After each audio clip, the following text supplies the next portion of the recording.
Jesus sits wearied by travel but steady. He is a rabbi known for teaching and healing, moving through villages with a purpose. He waits at Jacob's well while his disciples go into town for food. The Samaritan woman comes alone at midday, avoiding others. She carries a pitcher and a history of rejection. In her culture, Samaritans and Jews avoid one another, and women seldom travel alone at noon. As she nears the well, Jesus asks for a drink. The question shocks her because Jews do not speak to Samaritans. She expects shame, but instead, she hears a simple request that breaks the rule and opens the door to conversation. In that moment, she answers sharply, "You are a Jew and I am a Samaritan, so why ask me?" Her words show centuries of division and personal suspicion. Jesus uses her surprise to steer the talk toward deeper thirsts than water. As the conversation unfolds, Jesus tells her that if she knew who asked, she would ask him for living water. He explains that living water is a gift that becomes a spring inside, never leaving a person thirsty again. He reframes thirst as spiritual need. She answers literally, "Sir, you have nothing to draw with, and the well is deep. Where would you get this living water?" Her practicality reveals she has known only the labor of daily drawing, not promise of inner transformation. Jesus answers that whoever drinks the water he gives will never thirst again, because this water becomes a spring within leading to eternal life. He links everyday need to ultimate destiny, making clear that he offers what God intends for the human heart. In that instant she says, "Give me this water so I will not thirst or come here to draw." Her plea mixes hope and fear. She imagines relief from daily toil, not yet seeing the deeper transformation Jesus means. But before the night ends, Jesus says, "Go call your husband and come back."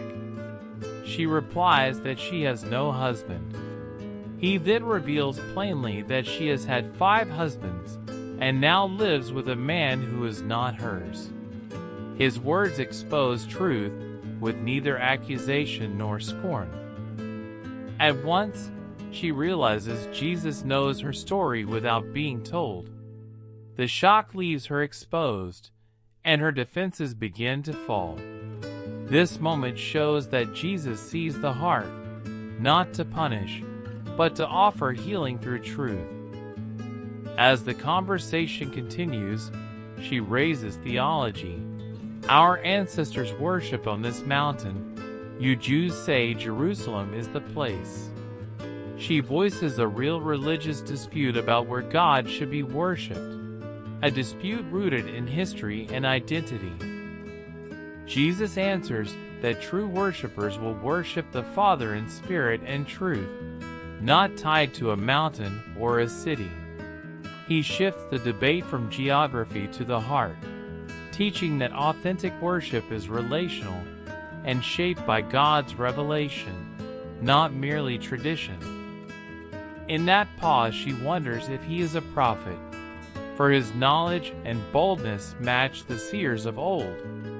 She imagines a voice from God, someone who could explain the confusing claims about the Messiah she has heard in her tradition.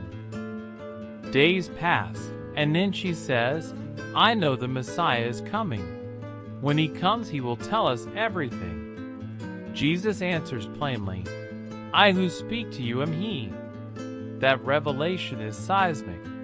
A Jewish teacher identifies himself as the Messiah to a Samaritan woman.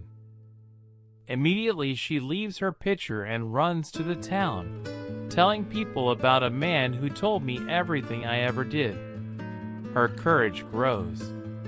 She moves from hiding in shame to proclaiming truth publicly, a social reversal that will unsettle her community. When the townspeople hear, many come to see. Some follow her skepticism, expecting scandal.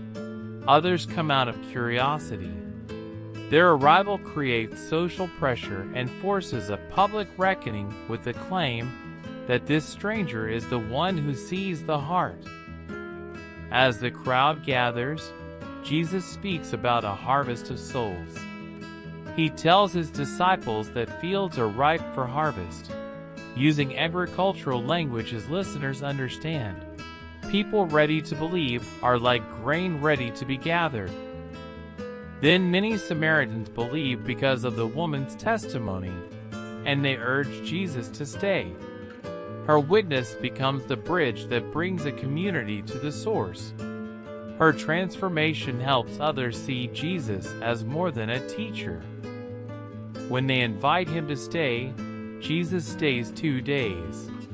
During that time, many more hear and believe, not only because of signs, but because his words reveal who he is.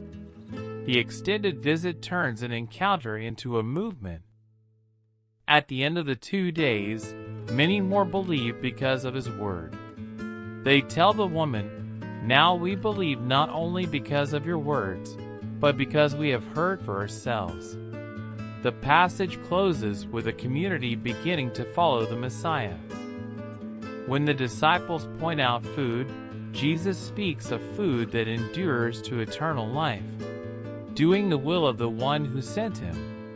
He connects daily needs and spiritual mission, teaching that announcing the kingdom is itself sustenance for the worker. Then he urges urgency.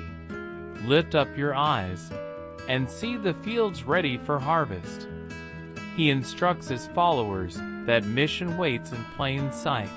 People already searching, needing invitation to faith and community.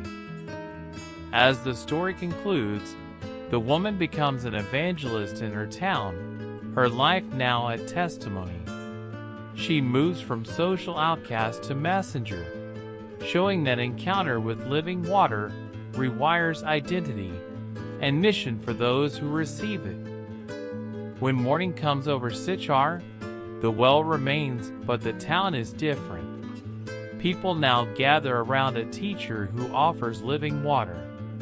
The scene shows that a single conversation can change communal destiny when it reveals who God is working through. The passage teaches that Jesus offers living water that satisfies the deepest human thirst and changes identity and mission, crossing cultural barriers to bring faith. If this story moved you, like the video, subscribe to the channel, and tap the bell so you do not miss the next one.